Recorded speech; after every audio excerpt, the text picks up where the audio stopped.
말씀 보겠습니다. 고린도후서 5장 17절 같이 보도록 하겠습니다.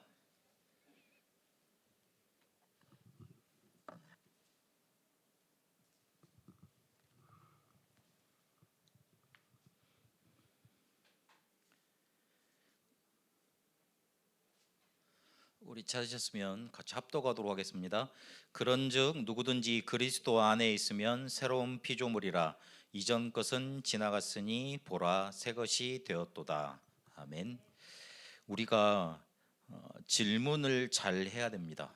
그리고 또 질문이 있어야 됩니다. 제가 계속 왜 복음 강조하느냐, 그 다음에 왜 기도 항상 해야 되느냐, 그리고 어떻게 전도해야 되느냐, 설교 제목들이 질문 형식으로 계속 이렇게 말씀드리고 있습니다. 우리가 질문을 잘하고 질문이 있어야지만 우리의 질문이 어떤 건지도 알게 되고, 그리고 실제로 질문이 바뀌게 되어 있습니다. 많은 질문이 있겠습니다만은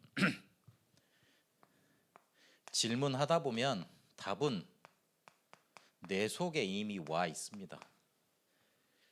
하나님이 우리에게 보좌의 축복으로 함께 하시고 시공간 초월의 능력으로 함께 하시고 237 살리는 빛으로 역사하시기 때문에 답은 이미 우리 안에 와 있습니다. 그런데 우리가 어떻게 질문하느냐에 따라서 그 답이 우리 것이 되느냐, 아니면은 늘 이렇게 겉도는 인생이 되느냐, 그렇게 되게 됩니다. 이 대부분 왜 나는 잘 안 되느냐 이렇게 질문 많이 합니다. 나는 왜 이렇게 안 될까 이렇게 질문합니다.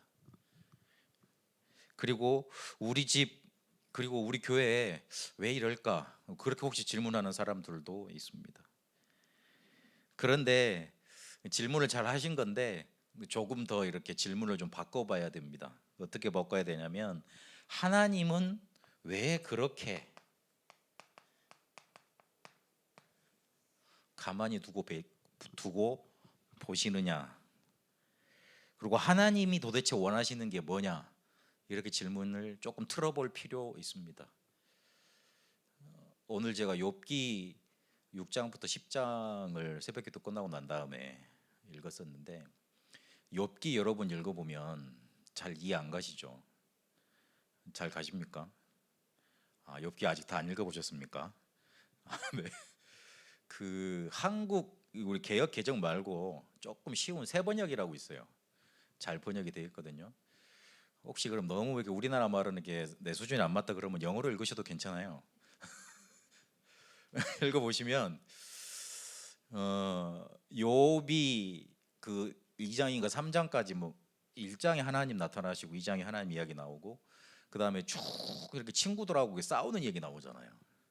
그 6장에서 10장까지 보면 그 시작은 미약하에서나 나중은 창대하리라, 그게 되게 우리가 좋은 말인 줄 알고 그거 이렇게 간판에다 걸어가지고 딱 붙여놓잖아요. 솔직히 그 종교적인 말이거든요.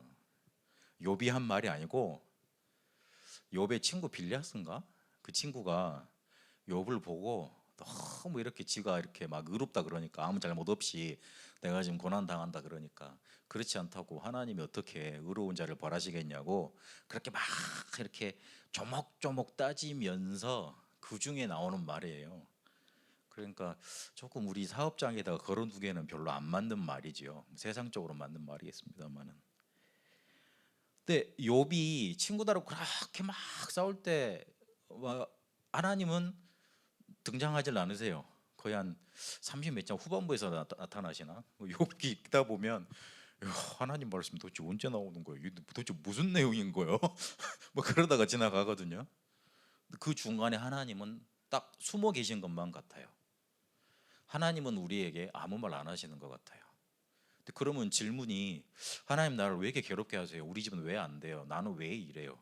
나는 정말 복음을 위해서 헌신하고 살는데 나는 왜 이럴까요? 나에게 왜 이런 아픔이 있을까요? 나는 왜 이렇게 힘들어야 될까요? 그런 질문이 계속 나올 수밖에 없습니다. 어찌 보면 답이 없는 질문을 계속하고 있는지도 모릅니다. 그래서 실제로 답은 우리 안에 그리스도 복음으로 와 있는데 그 그리스도 복음이 정말로 이게 붙잡혀지려면 우리의 질문이 달라져야 됩니다. 그래서 제가 드리는 말씀입니다. 하나님이 왜 나에게 이것을 허락하셨냐? 그렇게 질문이 바뀌어야 됩니다. 질문하다 보면 바뀌게 돼 있습니다. 근데 질문 자체가 없으면 그대로 당하고 사는 거예요. 여러분 참지 말고 진짜로 답을 얻어야 돼요. 쌓아놓으면 압력솥 있지 않습니까? 거기에다가 압력을 계속 그 원래 그 이렇게 전기 치치치 하면서 뽑아져 나가지 않습니까? 그래야지만 안에 이렇게 압력이 조절이 되면서 밥이 만들어지거든요. 근데 그게 빠져나가지 않는다고 생각을 해보세요. 열은 계속 가해져 오지, 압력은 계속 차지, 터져버립니다. 폭탄이 돼버립니다. 그래서 참지 말고 답을 얻어야 됩니다. 근데 답을 얻으면 해결은 안 될 수 있습니다. 그러나 이렇게 질문이 바뀌면 내가 그 문제에 영향을 받지 않습니다. 답을 얻게 되면요. 문제가 해결되지 않았다 그러더라도 영향을 받지 않게 돼요. 그래야지만 하나님이 주시는 응답도 나중에 발견하게 되고 나도 살게 돼 있습니다. 답을 발견하지 못한 채 계속 눌러놓고 덮어놓고 그래 하나님 알아서 하시겠지, 그것도 맞습니다만은 답을 얻지 못하면 내 속은 어느 순간에 보면 썩어 들어가져 있어요. 내가 살아나지를 못하는데 아무리 복음 앞에서 강조하고 누가 그래 본들 그 사람 응답이지 내 응답은 아닌 거예요. 그러니 자꾸 따라하게 돼 있고 어디 좋은 게 없는가 하고 이렇게 자꾸만 찾아다니게 되어 있습니다. 그렇지 않습니다. 우리가 질문을 제대로 하면 정말 질문이 바뀌면 하나님이 이미 내 안에 답을 주셨구나 이게 발견되게 돼 있습니다. 그래서 질문해야 된다는 겁니다. 그리고 두 번째로 질문을 해야지만 근본이 찾아지게 되어 있습니다. 이 근본이라는 건 원리적인 걸 말씀드리고 싶은 거거든요. 마태복음 13장에 보면 예수님이 비유로 말씀하시는데 이거를 알아들을 사람만 알아듣게 하기 위해서 비유로 말한다 그렇게 표현을 하셨습니다.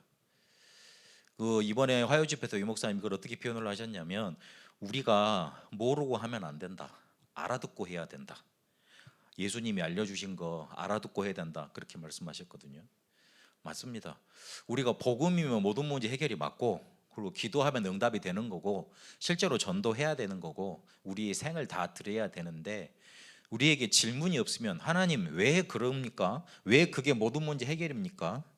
실제로 하나님이 왜 이렇게 나에게 상황을 몰아주면서 그걸 깨닫게 하십니까? 질문이 없으면 여기에 접근이 안 돼요.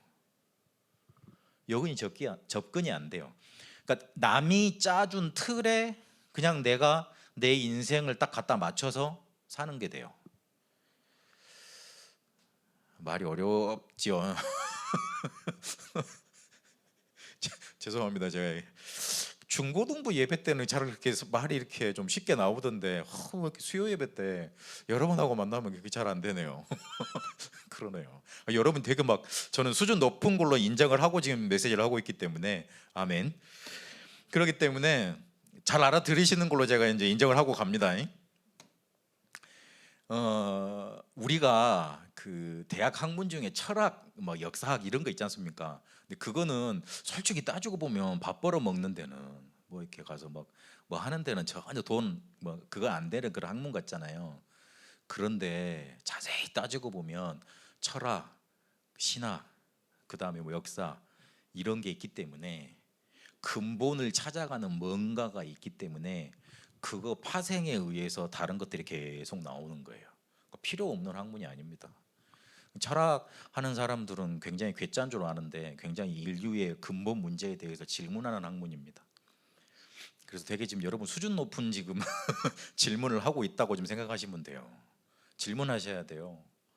누가 이렇게 좋은 틀을 짜가지고 멋있는 사람이 와가지고 좋은 틀을 따줘가지고 여러분한테 딱 던져주면 그거 이렇게 딱 받아서 내 인생에 적용하면 딱 내 거 될 것 같은데 그렇지 않습니다. 유 목사님이 앞에서 하시는 설교 그리고 제가 와서 하는 설교 우리 목사님이 하시는 설교 달라야 돼요. 왜냐하면 그 적용하는 대상들이 다르잖아요. 받는 대상들이 다르잖아요. 그래서 조금 질문을 하다 보면 여기에 접근되게 돼 있고 여기에서 내 것이 나오게 되어 있습니다. 유 목사님 메시지 자세히 들어보면 질문을 많이 던지세요. 그 질문에 대해서 답을 항상 준비를 하시고 그것도 성경에서 근거를 찾으시잖아요. 그리고 꼭 증거를 대시잖아요. 그래야 되는 거예요. 우리의 인생을 어디에 잇대서 살 겁니까? 어디에 기대고 살 겁니까? 하나님이 주시는 증거에 기대고 살아야 되겠는데 그 기대는 각도가 중요하잖아요. 잘 맞춰야 되는 거예요. 그래서 질문을 해야 되고 질문이 필요합니다. 쉽게 말하면 제가 지금까지 왜 이런 설교를 했느냐 그거를 설명드리는 건데 제가 설명력이 부족한가 설득력이 부족한가 또 어렵게 또 시작이 됐습니다. 그러나 여러분 그냥 설교만 오늘 듣지 마시고 한번 집에 돌아가셔서 자기 전에 하나님 나한테 복음 주신 이유가 뭡니까? 하나님은 나한테 이 문제 주신 이유가 뭡니까? 목사님은 분명히 그걸 축복이라고 그러는데 나는 축복으로 여겨지지 않습니다. 왜 도대체 다른 사람은 축복이라고 말을 하는데 나는 왜 축복으로 안 받아집니까? 그게 왜 그렇습니까? 자꾸 질문하다 보면 그러면서 말씀을 듣다 보면 이게 어느 순간에 합일점이 옵니다. 그때 찾아지는 게 하나님이 주신 내 것이에요. 그때 찾아지는 게 하나님 주신 내 것이에요.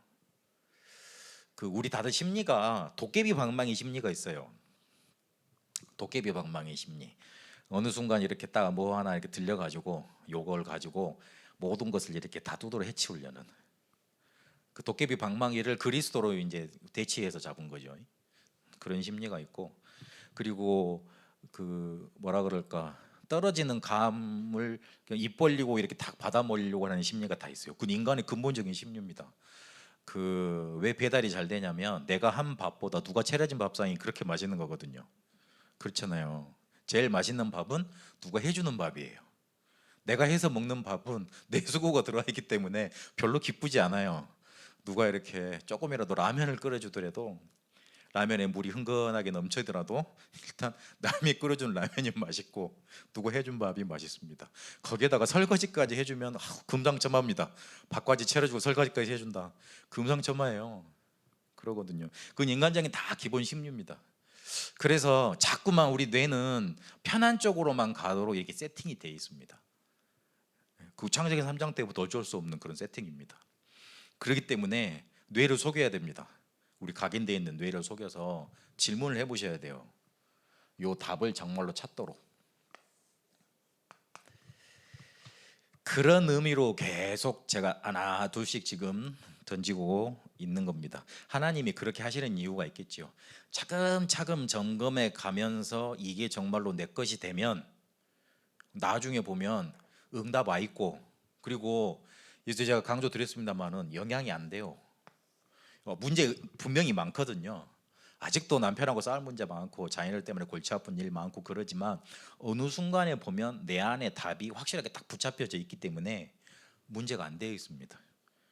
근데 그 사람한테 자꾸만 문제가 생기는 거하고 답 없는 사람한테 문제가 오는 거하고는 다른 얘기가 되죠.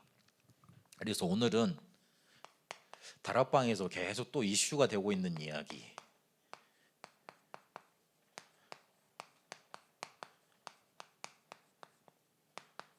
왜 치유받으라 하는가, 거기에 대해서 질문하고 성경에서 답을 좀 찾아야 되겠습니다. 고린도후서 5장 17절에 보니까 우리는 새 것이 되었다고 그랬는데 치유가 안 되면 새 것으로 못 살아요. 새 것이 되었는데 새 것처럼 못 살아요. 그래서 그렇습니다. 답을 내리자면 무슨 큰 문제가 있다고 치유받으라 하는가, 그렇게 혹시 이제 질문해 하실 수 있겠지만 결정적으로 말씀을 드린다면 치유받지 못하면 결정적으로 뭐가 안 되냐면 요게 안 됩니다. 전도. 다른 건 다 되는데 사람 살리는 것만 안 돼요. 다른 건 다 하는데 흉내낼 수 있는데 생명운동만 안 돼요. 이거 지금 심각한 얘기가 되는 거예요. 예전에 유 목사님 그렇게 얘기하셨는데 그 새끼 낳는 양, 새끼 못 낳는 양 그렇게 말씀을 하셨어요. 그리고 그 여자가 부부가 결혼했으면 애 낳는 거 어디가 학원 가서 배우는 거 아니지 않느냐. 그러니까 불임 빼고요. 불임 빼고 어디 가서 배워오는 게 아니잖아요. 그런 것처럼 자연스럽게 되는 일 아닙니까? 콩을 심으면 콩이 나는 거지 않습니까? 그렇게 되는 거잖아요. 씨를 심으면 열매 나는 거거든요. 그런데 만약에 우리 주변에 생명의 역사가 없다. 교회 오는 걸 일단 둘째 치고, 교회화 되는 걸 일단 둘째 치고, 나를 통해서 사람이 살아나고 영접하고 그 사람이 구원받고 그 사람이 변화되는 일이 없다. 그걸 다 통틀어서 전도라고 그러거든요. 그게 안 일어난다. 그리고 솔직히 그런 행동은 안 일어나더라도 내 속에 저 사람 복음 전해야 되겠다 그런 마음이 안 생긴다. 그건 심각한 일 아닙니까? 하나님이 축복을 어디에다 다 몰아놓으셨습니까? 구원에다가 다 몰아놓으셨습니다. 근데 그 구원이 인간한테 전달되는 방법이 전도 아닙니까? 그거 안 된다는 건 하나님의 축복과는 전혀 멀어져 있다는 소리가 됩니다. 이거 심각한 얘기인 거예요. 그래서 우리가 지금 치유받으라고 강조하는 거는 내가 무슨 심각한 큰 병이 들어서라기보다는 하나님의 축복과 혹시 관계가 있느냐 없느냐 그 부분을 점검하라는 뜻입니다. 말이 또 어려워졌는데 이제 풀어가겠습니다. 첫 번째, 왜 치유받으라고 하는가? 그리스도 안에 들어왔는데 자꾸만 치유받지 못하면 그리스도 밖에서 살아갑니다. 그리스도 안에 들어왔다는 말은 하나님의 자녀가 됐다는 말이잖아요. 그런데 그리스도 안에 들어온 하나님의 자녀이면서도 그리스도 밖에서 살아갑니다. 그러니까 요한복음 8장 44절에 사단의 종노릇 하면서 살게 되는 겁니다. 사단의 종노릇, 그러니까 사단이 나를 이렇게 막 꿰어가지고 막 뭔가 이렇게 막 큰일 벌리는 것 같은데 그 정도를 그게 아니고, 정확히 말을 하면 세상 가치관으로 세상 방법으로 열심히 사는 것 자체가 사단의 종노릇 하는 거예요. 왜냐하면 나는 열심히 사는데, 나는 열심히 노력을 해서 이렇게 돈 벌고 잘 먹고 잘 사는데 하나님과는 전혀 관계없는 삶을 살아가는 거잖아요. 그렇죠? 전도는 전혀 안 되는 그런 삶 속에 살아가는 거잖아요. 그게 사단의 종노릇이에요. 이렇게 막 교회에서 막 악쓰고 목사님한테 반대하고 그런 걸 말씀드리는 게 아니에요. 가치관 자체가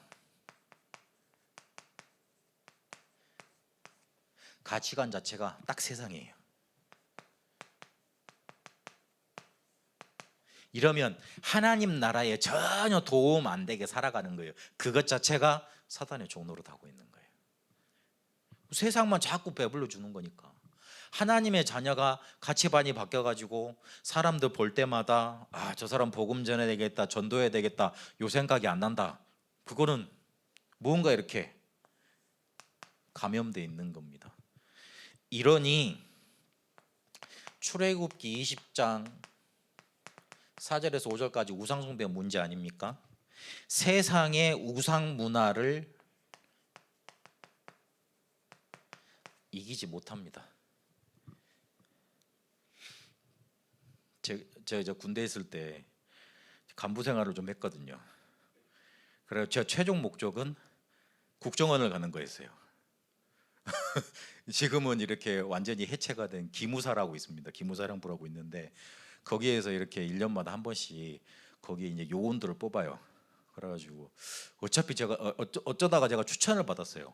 그래가지고 저기 어디에 있는 거기 이렇게 기무사령부에 부사령관님하고 이렇게 막 면접도 보고 그랬었거든요. 딱 제 그걸 보더니만 너 신학교 나왔네? 딱 그러시면서 너 나중에 나라에 큰일이 생기면 나라를 택할래 예수를 택할래 이러더라고요. 진짜 당황스럽대요. 그 사람 진짜 무당 같더라고요. 딱 보니까 이게 정보, 원래 사령관은 위에서 내려다 꽂는 직책이고 부사령관은 밑에서 올라가서 꿰차서 그쪽 방면으로 도가 트여 있는 사람이에요. 완전 무당 같아요. 내가 거기 가서 신기를 느꼈다니까. 날 보라마자 뭐 꿰뚫어보면서 딱 얘기를 하는데 어물쭈물하니까 그래 알았어. 2차까지는 굉장히, 그 3차였거든요 그 면접이. 2차까지는 굉장히 분위기가 좋았습니다. 야 그래 잘 왔네. 그래 뭐 점프 잘 뛰고 공수 마크 달라고 점프 뛰거든요 그 헬기에서. 그거 하고 그래 교육대 보자 이랬거든요 그 대대장님이, 중령 다신 분이. 그러던데 야 별 하나 원스타 앞에 가서는 그 신기 비슷한 거 갖고 계신 분한테는 도저히 말이 안 통하더라고요. 네, 그래가지고 탈락을 하고 잘하면 국정원까지 갈 수 있었는데 그래가지고 막 그 입맛을 다시면서 이제 군대 생활 열심히 했는데, 제가 군 생활할 때 그 목사 될 거기 때문에 술 마시고 그러면 안 되잖아요. 됩니까? 여러분 된다 그러면은 되고요. 그래서 술 먹는 건 꺼려주고 그러니까 제가 이야기를 했어요. 나 예수 믿는 사람이고 술을 내가 잘 안 먹겠다고. 그런데 혹시나 선배들이 술 먹고 내가 필요하면 내가 대리 운전 해드릴게 그랬거든요.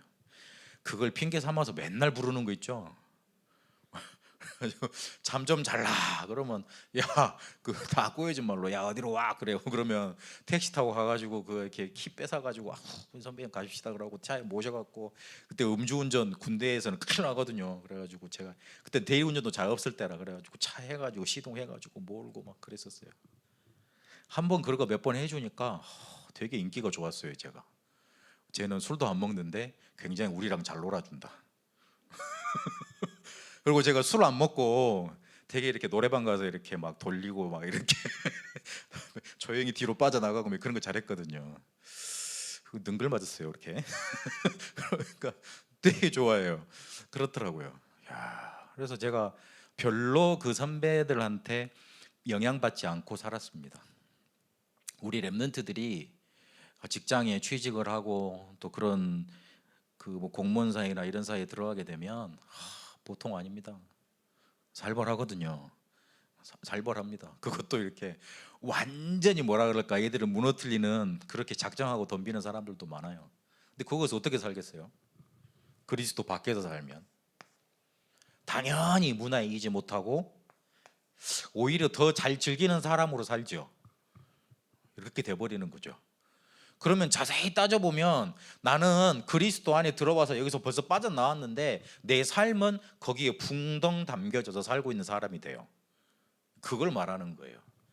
그리고 세 번째, 마태복음 11장 28절, 이 부분은 조금 수긍이 됩니다. 안에 스트레스가 계속 쌓여오니까 수고하고 무거운 짐이 하나님께 안 맡겨져.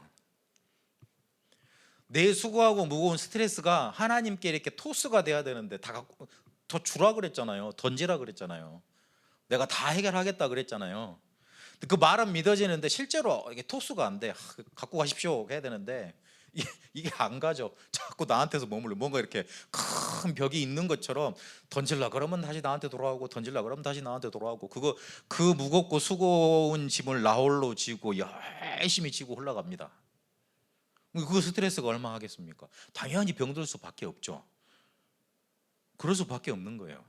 그리고 사도행전 8장 4절에서 8절까지 육신 문제라고 우리가 잘 알고 있습니다만은 뭐 되는 게 없어요. 쉽게 말해서 이 무능이라는 게 내 삶에 침투해 가지고 뭐 되는 게 없어요.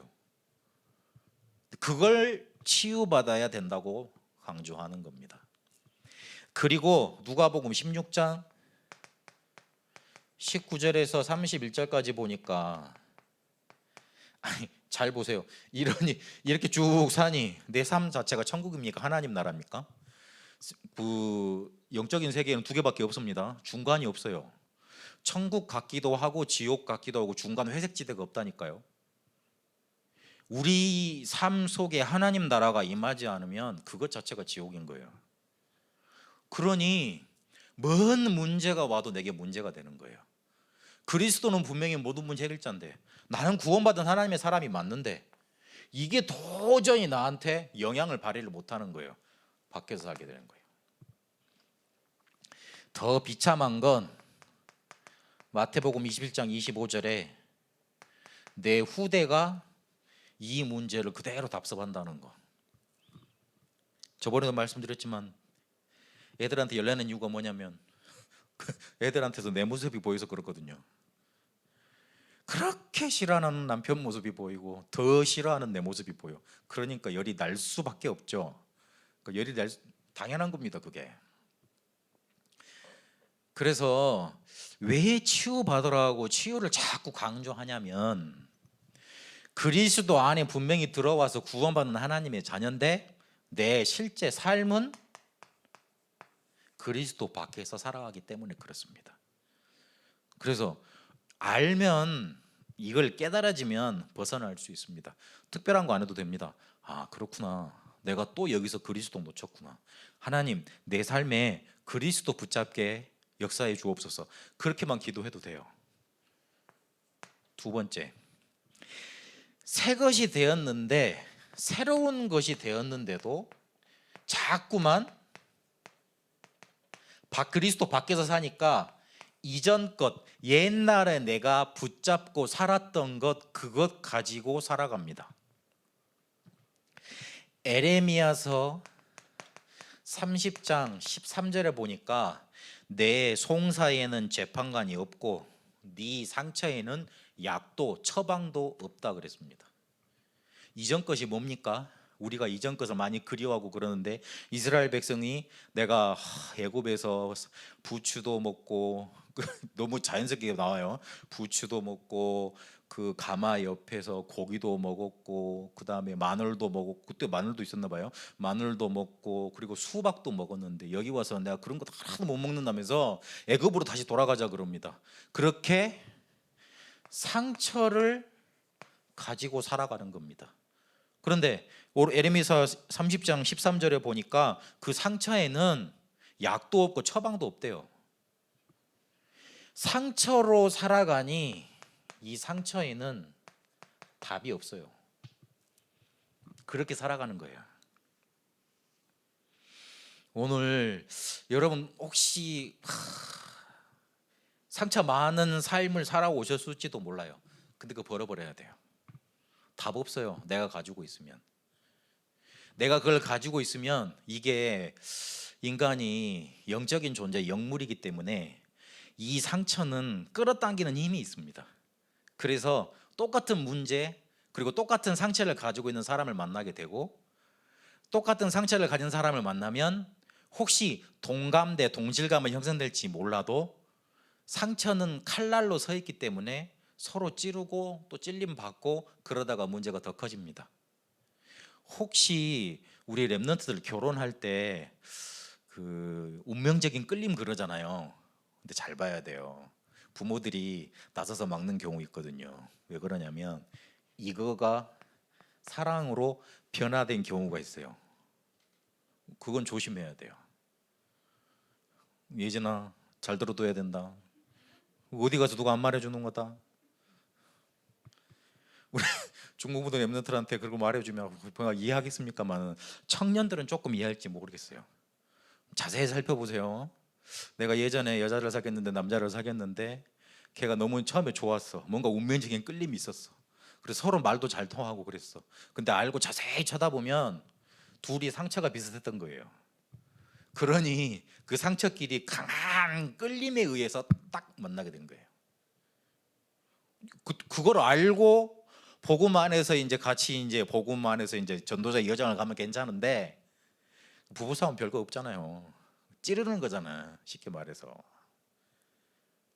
전혀 안 싸우고 사시는 분들처럼 찌르는 거거든요. 이렇게 뭐 거국적인 일 때문에 싸운 게 아니잖아요. 내일 나 아프게 나를 왜 아프게 하냐 이거야. 나를 왜 무시하냐 이거야. 다 이거거든요, 이거. 우리가 치유를 못 받으면 요 상처만 붙잡고 살아갑니다.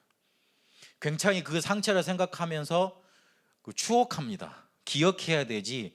추억이란 말은 뭔가 이렇게 동경해서 옛날 그거를 막 그래 그런 시절이 있었지 막 아파하면서 슬퍼하고 뭐 그런 느낌 가지고 있다는 거거든요. 추억하지 마세요. 그냥 기억은 해도 추억은 하지 마세요.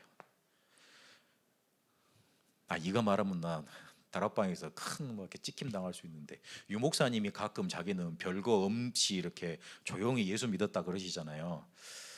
제가 여러 명의 증언을 들은 바로는 그렇지는 않습니다. 큰 사건이 있었습니다. 그런데 그분한테는 이 상처가 어느 순간에 복음 너무 누리다 보니까 내가 그렇게 살았나? 이걸로 바뀌어지신 거예요. 각인이 재편집이 되신 거죠. 그러니 그렇게 본인 말하는 거예요. 그 사람들이 잘못 알고 혹시 이제 이렇게 출처 모르는 떠도는 소문을 듣고 유 목사님 안 그랬었다는데 그렇게 해석하는 사람들도 있더라고요. 근데 그게 아니에요. 본인한테는 그게 치유가 받아지니까 딱 새 것이 되고 나니까 그게 추억으로 남는 게 아니고 내가 예전에 그랬었나 아예 잊혀질 정도로 뭔가 많이 누려졌던 거예요. 여러분 그러셔야 돼요. 예전에 아파했던 문제 있을 수 있습니다. 다들 그러지 않습니까? 내 아픔을 한번 써보면 소설책 몇 권 나올 거라고 다들 그러지 않습니까? 그거 말하느라고 그걸 팀사역을 빙자를 해서 막 서로 풀어놓고 아이고 니도 그랬냐 나도 그렇다 막 그러면서 서로 울고 막 위로해 주고 막 그러다가 밤새고 근데 남는 거는 허탈함밖에 없고 그러지 않습니까? 다들 해보셨는가 보네. 그러지 않습니까? 그거 추억하는 거예요. 추억은 뭐죠? 아름답게 편집된 것도 있지만 거기로 자꾸만 잊지 못하고 그 기억이 나를 지금 사로잡고 있다는 거예요. 빨리 버리셔버려야 돼요. 그건 당장 버려버려야 돼요. 그리고 이 더 중요한 건 에베소서 4장 26절에서 27절까지 있습니다. 분을 내어도 해를 넘기지 마라 그랬습니다. 분을 내어도 해를 넘기지 말고 그러면서 마귀의 틈을 주지 말라 그랬습니다.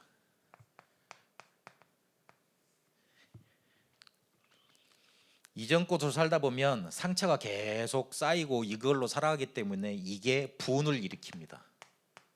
화를 일으킨다고요. 그러면 이게 마귀가 역사하는 틈이 돼버립니다. 그래서 빨리 치유받고 이전 것은 버려버려야 됩니다. 세 번째, 복음을 하나도 못 누리고 이렇게 보면 복음을 하나도 못 누리게 되는 거잖아요. 복음을 하나도 못 누리고 살게 되다 보니까 결정적으로는 내가 가진 복음이 아니에요. 그 결과로 딱 한 가지 생명운동만 안 일어나는 거죠. 복음이 안 되니까 조금 심각한 말인데 마태복음 12장 28절에 29절까지 보니까 마귀가 도둑놈처럼 들어와서 내 삶을 완전히 도둑질 해가는데 전혀 이기질 못하는 거예요. 마귀가 내 삶에 들어와서 지가 원하는 대로 막 난도질을 하는데 그거를 이길 힘이 없어. 결박 기도도 해보고 집중 기도도 해보고 뭔가 많이 훈련도 받아보고 그러는데 전혀 변화가 안 일어나는 거예요. 근데 혹시 별로 훈련도 안 받았고 막 새신자고 그러는데 막 변화가 일어나고 응답이 일어나고 그런 사람 있잖아요. 그 사람은 이게 돼가고 있는 거예요.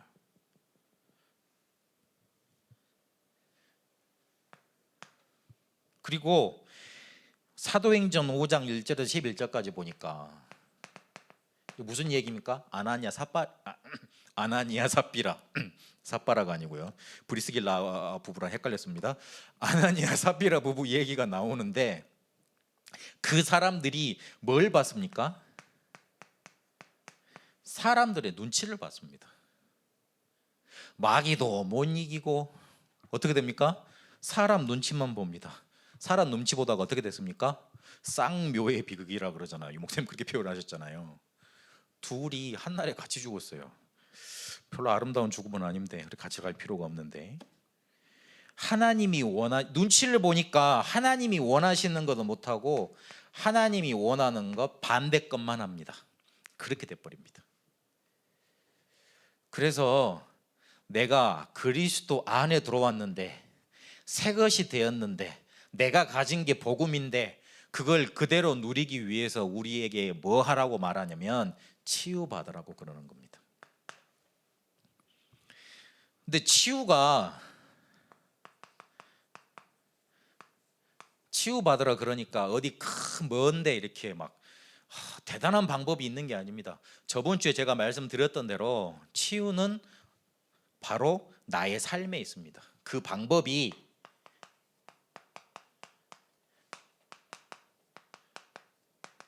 치유법은 나의 삶에 있습니다. 제가 저번에 저 말씀 편집하는 법 이렇게 잠깐 말씀드렸잖아요. 제가 개척을 시작해가지고 집에서 예배를 드리면서 이제 시간이 많으니까 아무래도 메시지 봐야 되겠다 생각이 들어서 제일 먼저 뭐부터 시작을 했냐면 합숙훈련 메시지 있잖아요. 그거부터 전도 그 합숙까지 노트 비싼 거 하나 사가지고 거기다가 여기는 현장 메시지, 여기는 합숙 메시지, 이거는 어디 제자 훈련 메시지 다 정리를 했어요. 그러던 차에 그거 하고 나서 뒤에 뭘 했냐면 제가 치유 사역에 관심이 있어가지고 치유 사명자 대회 1차부터 40 몇 차까지를 계속 봤던 거예요. 근데 계속 보니까 유 목사님이 줄기차게 얘기하는 게 있더라고요. 제 마음속에 딱 부딪혀온 단어였어요. 매일 해야 된다. 매일. 그리고 꾸준히 해야 된다. 이거는 계속이죠. 요 두 가지 단어가 딱 남더라고요. 근데 신기하게 제가 이 편집이 끝나고 나서 만나진 게 저번에 간증드렸던 그 전도사님, 강도사님이에요. 그 강도사님 끝나고 난 다음에 정신문제에 걸린 예전에 제가 교회로 인도했던 친구를 만났어요. 다시 만났어요. 그래서 그 친구가 또 100일 동안 한 거예요. 그 친구 끝나고 난 다음에 알코올 중독으로 고생하시는 남자 집사님을 만나서 그분하고 또 한 3개월에서 한 4개월가량 또 성경 공부를 했어요. 근데 신기하게 예전에는 그렇게 뭐 성경 공부를 하면 변화가 안 일어나는데 그렇게 하면서 내한테 뭔가 힘이 생기니까 편집되고 나니까 쟤한테 먼저 힘이 생기더라고요. 근데 그거 가지고 그 사람들을 만나니까 그 사람들한테도 그게 그대로 영향이 가더라고요. 그래서 저번 생일 때 그 제가 마지막에 만났던 그 알코올 중독으로 고생하셨던 그 집사님이 갑자기 연락이 와가지고 목사님 지금도 잘 지키고 있다고 메시지 듣고 있다고. 제가 그랬어요. 그 술 마셔도 메시지 틀어라. 혹시나 맥주 한 잔 마실 수 있다. 그래도 메시지 틀어라. 메시지 틀면서 맥주 마셔라. 괜찮다. 그 유목사님 그러지 않습니까? 네 안에 계신 예수님은 소주 냄새에 질려서 도망가는 분 아니라고. 그 이야기도 내가 해주면서 실제로 그분이 사역을 하다가 한 2주 정도는 사람의 의지로 이렇게 메시지 매일 들을 수 있거든요. 근데 3주째 달라져요. 사람들 거의 포기해요. 근데 제가 술 먹고 집에도 안 들었다길래 바로 찾아갔어요. 바로 찾아가가지고 그 사람 술 냄새 불불 풍기는 거 듣고 또 메시지 했어요. 이게 뭔가 그때부터 확 떴기더라고 또. 그렇지. 제가 이 원리로 편집이 되고 난 다음에 힘을 얻어서 가니까 이 사람한테도 역사 일어나더라고요. 그래가지고 그분이 다시 연락 와가지고 생일 선물도 보내주면서 제가 이번 생일 때 되게 많이 받았다니까요. 그분까지 포함해가지고. 그래가지고 이번 생일은 제가 그래 내가 사역을 그나마 이렇게 못했던 게 아니었구나. 하나님 날 인도하셨구나. 그게 확인이 되더라고요. 내 삶에 매일 있는데 우리는 매일 그냥 눈 뜨면 살아가지 않습니까? 그런데 아침에 일어나서 조금만 말씀 묵상하고 그 묵상 때 붙잡혀지는 것을 기도하고 그리고 실제로 이걸 전달하면서 응답을 확인하는 작업을 매일 해가면 됩니다. 치유의 방법이 어디 먼 데 가서 큰 능력 있는 사람한테 안수를 받거나 아니면 내가 큰 능력 있는 능력자 옆에 붙어 있어도 되는 게 아닙니다. 치유의 방법도 아까 답도 내 속에 있다 그랬잖아요. 치유의 방법도 여러분 일상 매일에 있습니다.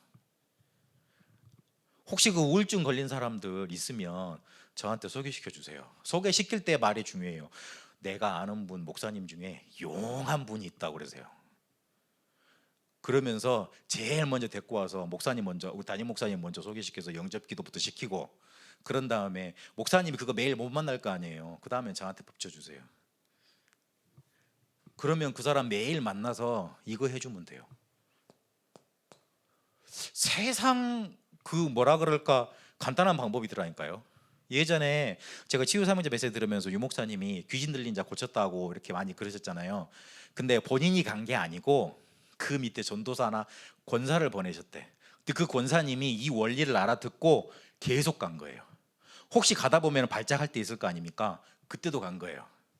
그러니까 그 안에 있던 그 귀신이 자리 잡지를 못하는 거죠. 순간 떠나버리는 거죠. 귀신이 잘합니다. 내 안에 이 쉽게 말해서 사로잡고 있는 세력이 잘 압니다.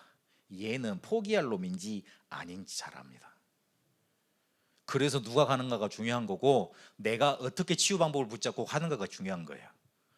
어디 가서 특별한 거 따지지 마세요. 여러분이 지금 기도 수첩하고 기도하고 말씀드리고 예배 드리는 걸로 여러분 문제 다 끝낼 수 있어요. 그거 믿으셔야 돼요. 우리 그러면서 두 번째로 여기서 하나 더 붙일 건 여러분의 믿음 하나로, 여러분의 생각 하나로, 그리고 여러분의 말 하나로 로마서 16장 20절에 보니까 사단 무릎 꿇습니다. 매일 이걸 하시면서 여러분의 믿음, 생각, 말을 살리는 말로 돌리세요. 믿음 하나면 사단 꺾인다니까요. 우리의 생각 하나에 흑암세력 무너집니다. 우리의 말 하나로 사람 살립니다. 그렇기 때문에 여러분한테 이미 요 치유 방법이라는 게, 응답이라는 게 다 와 있다는 거 딱 이렇게 확실히 믿고 출발하셔야 됩니다. 제가 어느 정도 제 성격이 그래가지고 한 번, 두 번 체험해서는 제가 확실하게 나한테 이런 역사가 일어나는구나, 그걸 확인을 못하게, 확실히 그렇게 일어났다고 말을 못하겠어요. 제가 막 이번 주일날 목사님 메시지를 잠깐 들었는데 와, 난 기쁘기보다는 되게 부담이 되더라고요. 이야, 이거 부흥을 많이 시켜야 되는 건데 목사님 죄송합니다. 제가 부흥 경험이 별로 없어서 이거 어떡하죠? 이거 죄송스럽더라니까요. 그런데 다른 거 하나는 제가 확신이 있어요. 사람이 이렇게 영적인 문제 있는 사람 오잖아요. 그 사람은 붙들고 끝까지 갈 확신이 있어요. 왜냐하면 하나님이 그거를 여러 번 체험케 하셨어요. 그래서 저는 그래, 하나님이 뭐 다른 거 못하더라도 나한테 그런 뭔가 이렇게 말씀이 편집되도록 인도해 주셨구나 하는 그걸 찾게 됐거든요. 그래서 제가 좀 가장 정확하게 말씀드릴 수 있는 건 답은 이미 여러분한테 와 있고, 그리고 실제로 치유 방법도 여러분 일상 속에, 여러분 삶 속에 다 있습니다. 그것만 하시면 됩니다. 조금 그래서 40일 집중기도, 뭔가 좀 집중기도, 작정기도 하라는 말이 보통 의미가 아닌 거예요. 여러분, 이 치유라는 거 조금 붙잡으시고 여러분 살아나는 그 축복이 있게 되시길 바랍니다. 우리가 그리스도 안에 들어온 새 것 아닙니까? 그러면 그렇게 살 수 있어야 될 거 아닙니까? 그래서 그걸 가로막는 것들 버려버리고 하나님이 주시는 새 응답 속에 2022년 또한 응답받게 되시길 바랍니다. 기도하겠습니다. 살아계신 하나님, 우리에게 치유의 응답, 치유의 길, 치유의 역사 허락하신 줄로 믿습니다. 우리의 질문이 바뀌어지게 하시고 그리스도 안에서 새로운 것으로, 그리고 복음을 복음답게 붙잡고 누리게 하여 주옵소서. 나의 삶에 주신 치유의 방법, 이 복음을 매일 그리고 계속 누리다가 나를 살리고 현장을 살리는 응답 24 누리게 하여 주옵소서. 살아계신 우리 주 예수 그리스도 이름으로 기도합니다. 아멘.